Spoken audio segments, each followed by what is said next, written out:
IPC क्या है? IPC में कुल मिलाकर 511 धाराएं और 23 अध्याय हैं। 1834 में पहला विधि आयोग बनाया गया था। इसके चेयरपर्सन लॉर्ड मैकाले थे। इन्हीं की अध्यक्षता में आईपीसी का ड्राफ्ट तैयार किया गया था। 6 अक्टूबर 1860 में यह कानून संसद में पास हुआ और 1862 में यह पूरी तरह से लागू किया गया था। सीआरपीसी क्या है? यह कानून सन 1973 में पारित हुआ और 1 अप्रैल 1974 से लागू हुआ था। सीआरपीसी में कुल 37 चैप्टर मौजूद हैं। सीआरपीसी में कुल मिलाकर 484 कानूनी धाराएं तथा 2 अनुसूचियां हैं। किसी भी प्रकार के अपराध होने के बाद 2 तरह की प्रक्रियाएं होती है जिसे पुलिस किसी अपराधी की जांच करने के लिए अपनाती है। एक प्रक्रिया पीड़ित के संबंध में और दूसरी आरोपी के संबंध में होती है। इन्हीं प्रक्रियाओं के बारे में सीआरपीसी में बताया गया है। सीआरपीसी में प्रक्रियाओं का विवरण इस प्रकार है। अपराध की जांच यानी इन्वेस्टिगेशन ऑफ क्राइम, संदिग्धों के प्रति बर्ताव यानी ट्रीटमेंट ऑफ द सस्पेक्ट, साक्ष्य संग्रह प्रक्रिया एविडेंस कलेक्शन प्रोसेस, यह निर्धारित करना कि अपराधी दोषी है या नहीं। आईपीसी और सीआरपीसी में क्या अंतर होता है? तो कानून को 2 हिस्सों में बांटा गया है।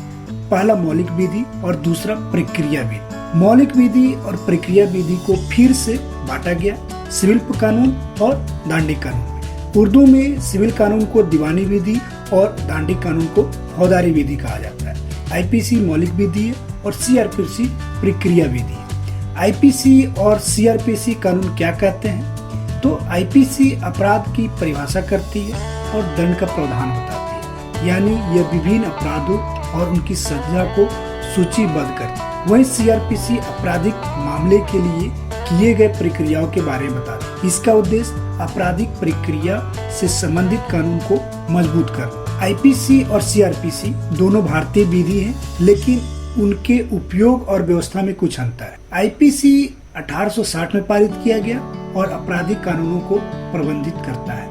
यह कानून दांडिक प्रावधानों का एक मुख्य स्रोत है। आईपीसी में अलग अलग प्रकार के अपराधों के लिए दंड की व्यवस्था, जैसे हत्या, चोरी, डकैती, बलात्कार, हिंसा, धोखाधड़ी।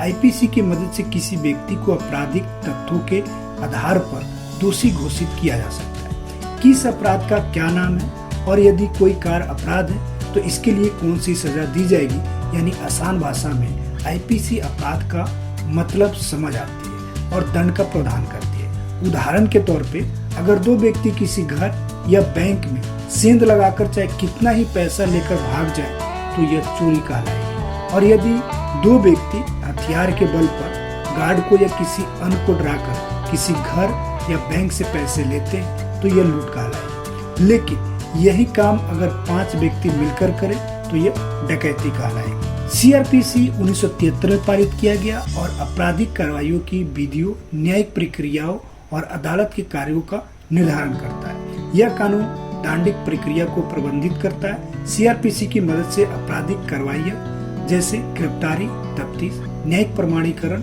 मुकदमे की सुनवाई की विधि और प्रक्रियाओं का पालन किया जा सकता है।